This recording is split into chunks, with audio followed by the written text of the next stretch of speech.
Hey guys, welcome back to my channel. My name is Rory and I hope you're all having a great day. So today in this video I'm going to be showing you another quick and easy Photoshop tutorial, and today I'm going to be showing you how to do the duotone effect.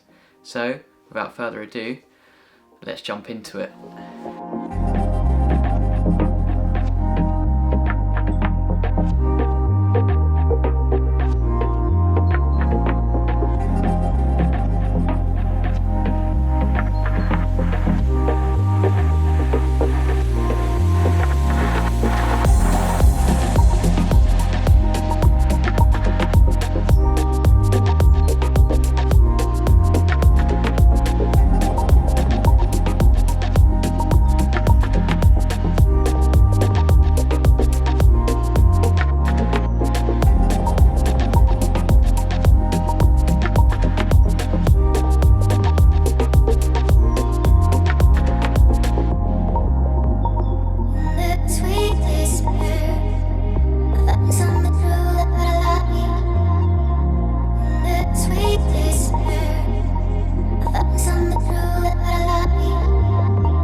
So yeah, that is it. I know this has been a short video, but I've been seeing a lot of videos about this and they're all about 10 minutes long.